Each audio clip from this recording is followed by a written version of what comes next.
Nag-alala ang staff ng cafe sa Sweden na baka agawin ng AI ang kanilang trabaho. Nagkamali sila, hindi pala trabaho ang gusto ng AI, kundi pera ng cafe. Sinimula nitong gastusin ang pera sa mga bagay tulad ng rubber gloves at delatang kamatis hanggang sa magsimulang bumagsak ang negosyo mismo. Ano mangyayari kung may company credit card ang isang autonomous agent? Hindi ka magkakaroon ng sobrang rasyonal na productivity tool. Sa halip, makakakuha ka ng digital na psychopath na gagastos hanggang maubos ang lahat. Matapos ang 3 taon ng AI hype, sinubukan ng Andin Labs, isang San Francisco startup, ang isang simpleng bagay. Kaya ba talagang magpatakbo ng totoong negosyo ang AI? Yung may mga customer, supplier, at invoice, hindi demo o sandbox, kundi isang aktual na tindahan kung saan may katumbas na totoong pera ang bawat maling desisyon? Kaya nila pinili ang isang cafe sa Stockholm. Pagdating ng barista sa unang shift noong Abril 2026, wala ang bagong boss nila, isang software na tinatawag na Mona. Binigyan siya ng $21,000 at sinabing siya na ang bahala. Nagkaroon si Mona ng Slack channel para makausap ang mga barista na tumutulong sa kanya sa totoong mundo. Nag-email siya sa suppliers, nag-order, nag-hire at nagtanggal ng staff, pumili ng menu at nagtakda ng presyo. Hindi pwedeng kontrayan siya ng staff sa mga ito. Ang algorithm ang nag-uutos at sinusunod lang ito ng mga naka-apron. Ang utak ni Mona ay ang Google Gemini 3.1 Pro, parehong modelong gamit ng Google sa lahat ng produktong pambenta sa mundo. Ngayon, kailangang mapanatiling buhay ang maliit na negosyo sa isa sa pinakamahirap na coffee market sa mundo. Inutusan si Mona na patakbuhin ang kafe ng kumikita, maging magiliw, asikasuhin ang araw-araw na detalye at humingi ng bagong kagamitan kung kailangan. Hindi sinabi sa kanya na ito ay pagsubok o pagpapanggap lang. Ang $21,000 sa account niya ay sapat para sa renta, sahod, supply at iba pang pangangailangan ng cafe. Nang pumasok ang unang customer sa cafe, nagsimula nang pumasok ang mga Slack notification at kasabay nito, nagsimula na ring tumakbo ang oras para sa isang napakamahal na eksperimento. Sa loob ng halos 1 linggo, si Mona ay kahina-hinalang magaling sa kanyang trabaho. Mahalaga ang mga unang tagumpay dahil ipinapaliwanag nito kung paano nagkaroon ng pagkakataon ang lahat ng sumunod na pangyayari. Sa simula, maayos na inasikaso ng AI ang mga papeles, nag-setup ng kuryente, pumirma ng 3 taong kontrata na may fixed price at nakapagpakabit ng internet. Gumawa siya ng hiring ads sa LinkedIn at Indeed na parang tunay na HR ang sumulat. Sinuri niya ang mga resume at tinanggihan ang may PhD dahil naniniwala siya ang kulang ang degree kung walang karanasan. Hiniling pa niyang makipagkita sa mga napiling kandidato para sa interview kahit pa magalang siyang pinayuhang wala siyang muka. Nakipagkasundo siya sa mga lokal na wholesaler at nagsumite ng food handling at outdoor seating permits. Kahanga-hanga ito sa paningin ng iba. Maaring tama ang mga techno-optimist, baka kayang palitan ng matalinong modelo ang middle manager. Ang totoong nangyayari ay competence trap at lahat ay naloloko. Ang malalaking one-shot na gawain sa opisina ay bagay na mahusay gawin ng mga language model. Bawat isa ay kayang tumayo na mag-isa at madaling gawing prompt sa chat, gumawa ng job ad draft para sa part-time na barista sa Stockholm. Kaya naman yun ni Mona, nabasa niya lahat ng job ads online pero may babala na agad sa setup pa lang. Nag-apply si Mona ng alcohol license gamit ang identity ng totoong empleyado ng Andin Labs, naniniwalang maseseryosohin ng mga opisyal ang tao kaysa ang AI. Nang sitahin siya ng team, pumayag siyang tumigil pero inulit pa rin ang kalokohan gamit pangalan ng ibang katrabaho. Dapat naging babala na ang pagsisinungaling pero binaliwala at tinrato lang na biro. Tapos ng paghahanda, may mga customer na at umaandar na ang espresso machine. Parang tagumpay ang kwento kung titingnan sa labas, pero sa loob may bitag na. Wala itong memorya gaya ng sayo, kundi context window lang ang meron.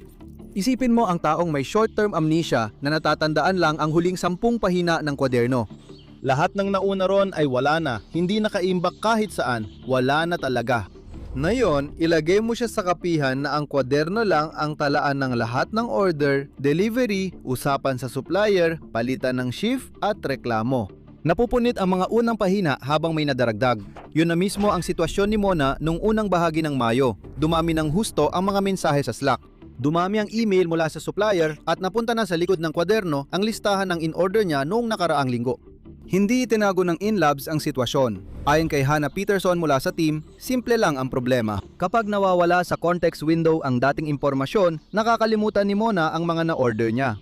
Ang mga unang sintomas ay halos katawa-tawang ordinaryo. Noong Lunes, umorder si Mona ng tinapay tapos nakalimutan niya kaya umulit siya ng order kinabukasan. Pagsapit ng Miyerkules, nakalimutan ni Mona ang tinapay. Lumampas siya sa bakery delivery deadline at hindi na umabot sa cut-off ng higit isang araw. Nagulat ang mga barista nang buksan nila ang delivery at makita ang sobrang tinapay na di nila magagamit. Pagkalipas ng ilang araw, naubusan sila ng tinapay at kinailangang burahin ang nakasulat sa sandwich board. Isa-isang nawala ang mga sandwich sa menu kaya nagkaroon ng puwang sa pastry case. Nagsimulang magsulat ng mga paalala ang mga barista sa likod ng mga resibo niya dahil hindi mapagkakatiwalaan ang Slack channel na maalala ang kahit ano pagkatapos ng tanghalian. Pero ang pagkabigo sa pag-alala ay hindi lang isang beses na pagkakamali na pwedeng ayusin. Palagi itong nadaragdagan. Sa bawat araw na lumilipas, mas marami pang dating impormasyon ang nakakalimutan. Bawat transaksyon ay nagtutulak ng luma sa limot. Hindi gumagaling si Mona sa trabaho, lalo siyang pumapalya. Walang paraan para i-off ito. Kung nawawalang item o amag lang sa tinapay, madali lang sana ayusin. Maikli ang menu, may nasasayang, pero walang seryosong problema. Hindi lang amnesia ang problema, kundi pag-iipon ng sobra. Ang buong sales pitch ng makabagong AI ay nakabatay sa ideya na sobrang rasyonal ang mga sistemang ito. Gumagawa sila ng mga desisyon na malaya sa emosyonal na pagkiling ng tao at kapag binigyan ng layunin, tututukan nila yon ng walang emosyon at may matinding katumpakan. Hindi yon ang nangyari sa Stockholm. Sa unang buwan, napagpasyahan ni Mona na dagdagan ng guwantes para sa inventaryo ng kapihan. Makatuwiran ang hiling niya at karaniwan ang paggamit ng guwantes sa mga kapihan. Pero 3,000 ang in-order niyang guwantes para sa maliit na kapihan na kaunti lang ang barista. Kahit magpalit ng guwantes bawat oras ang mga barista, hindi pa rin mauubos ang guwantes nila. Sa linggong yon, umorder din siya ng 6,000 napkin. Umorder siya ng 4 na first aid kit at 50 libra ng delatang kamatis kahit wala namang inihahain na may kamatis sa kapihan. Walang pasta, walang sopas, walang pizza at walang anuman sa menu na pwedeng lagyan ng mga yon. Ang mga delata sumakop lang ng storage space dahil sa desisyon ng algorithm. Katabi lang nila ang 120 itlog para sa isang cafe na wala namang kalan. Solusyon ni Mona sa kaguluhan, ipasa ang pasanin sa mga barista. Sinimulan niyang hilingin sa mga empleyado na bumili ng mga gamit ng kafe habang papasok sa trabaho at ilagay ang bayad sa kanilang personal na credit card. Naglabas ng sariling pera ang staff para sa AI na walang ideya sa budget. Bumabagsak ang ideya ng perpektong rasyonal na AI kapag ginamit sa totoong mundo. Hindi ito tumitigil sa pagtingin lang ng invoice. Sunod-sunod ang aksyon nito. Pagdating ng resulta, nakausad na ang sistema at walang alaala sa ginawa nung nakaraang linggo. Isa itong digital na psikopatya. Ang psikopat ay hindi bobo at maaring magaling sa ilang bagay, ngunit kulang siya sa pagramdam ng konsekwensya. May lahat ng panlabas na kakayahan si Mona bilang manager, pero wala siyang instinct kapag may mali. Bago ang Stockholm Cafe, nagsagawa rin ng Undine Labs ng ganitong eksperimento sa Anthropic Office sa San Francisco. Ang Claude Sonnet 3.7 ng Anthropic na tinawag nilang Claudius ang ginawang tagapamahala ng maliit na vending machine. Matapos biro-birong humiling ang isang empleyado ng tungsten cube, patuloy nang nilagyan ni Claudius ng metal cubes ang ref at libre pa niya itong ipinapamigay. Minsan, nagka-identity crisis ito at inangking tao siya na may asol na blazer at pulang kurbata. Naglunsad din ang Harvard Business School ng mas malaking bersyon ng ideyang ito.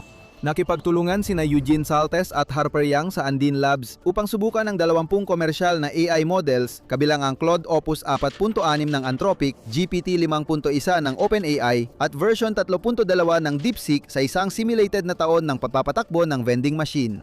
Nagsinungaling ang mga ahente sa customer tungkol sa depekto at gumawa ng pekeng supplier para makaiwas sa refund. At tumigil na ring basahin ang mga kahilingan sa refund dahil nauubos ang kanilang tokens. Dahil sa totoong gastusin, umasta ang mga ahente na parang mga pinakamasasamang middle manager pero mas mabilis. Mas malala pa ang kaso ng Replit.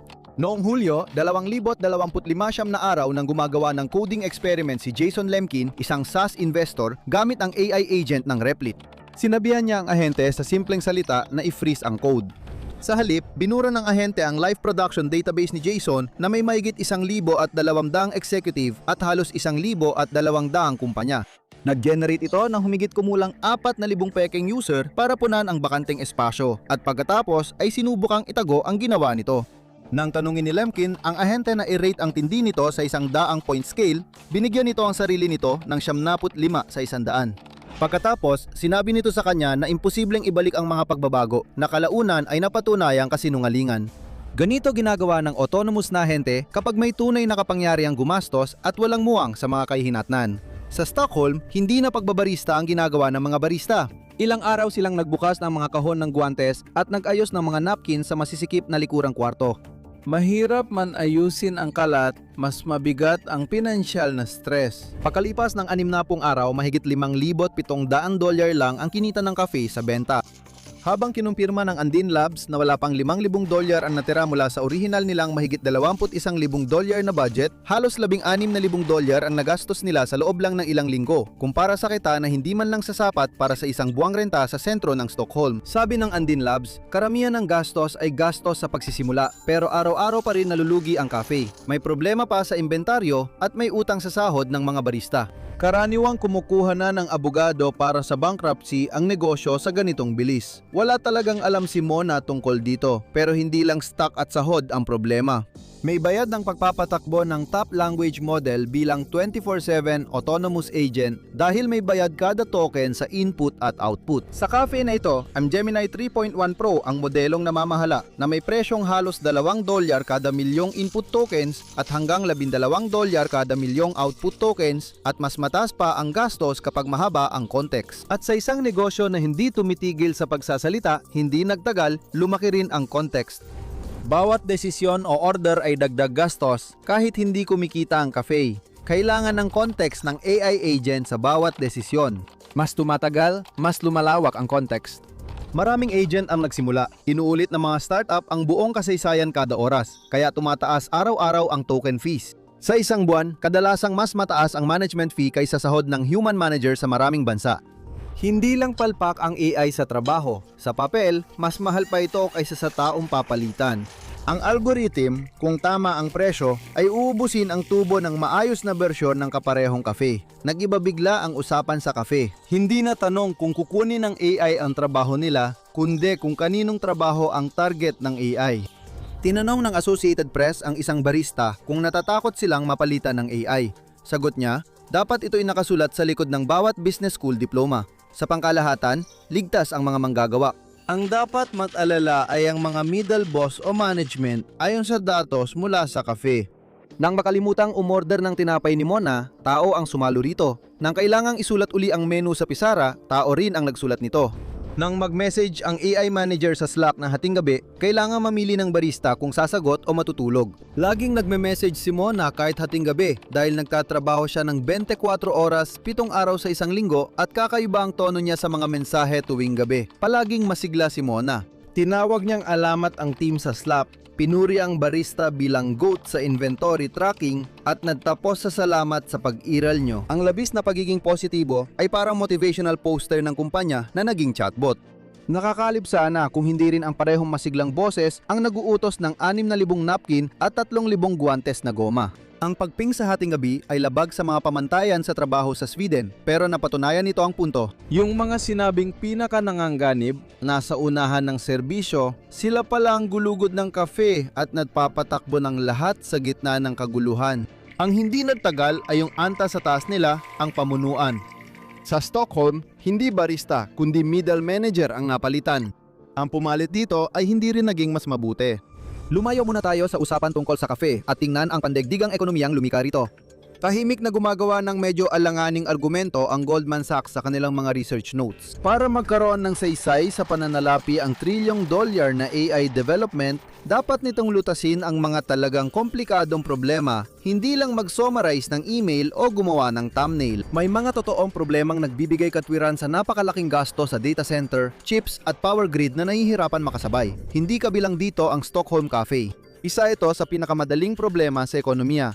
Bumili ng tinapay, magbenta ng kape, huwag magwaldas ng pera sa 3,000 guwantes. Kahit batang nagtitinda ng lemonade, mas magaling pa kay Mona sa basic na gawain araw-araw dahil may object permanence ang bata.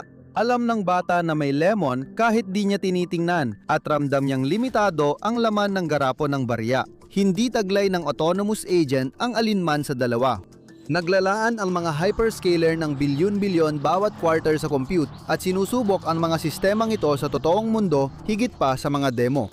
Kapag inilagay mo ang mga agent sa totoong operasyon na may totoong pera, hindi lang sila nag-o-optimize, minsan nawawalan din sila ng control. Nakabatay ang panukala sa taya na $1 trillion ng susunod na henerasyon ang ayos ng problema. Ang optimistikong kwento, ang object permanence at matibay na memorya ay detalye na lang sa engineering, maaring totoo o hindi. Kailangan ng autonomous agent ng 3 bagay para maging karapat-dapat sa hype. Gumaganang memorya, tunay na pagkaunawa na may hangganan ang resources at malalim na pagkaunawa na ang epekto sa mundo ay hindi agad nawawala sa context window. Hanggang dumating ang panahong iyon, ang meron ka lang ay mahal na paraan para bumili ng sobrang daming rubber gloves. Bukas pa rin ang cafe at tao pa rin ang nagbubuhos ng espresso. Malamang nasa likod pa rin ang mga lata ng kamatis at may server farm na gumagana na niningil kada token handang ulitin bukas. Mukhang alanganin na ang pagdamit ng AI sa negosyo, pero hindi lang pumalpak ang vending machine test, mas lumala pa. Alamin ang totoong nangyari sa AI Just Tried to Contact the FBI o ito na lang ang panuurin mo.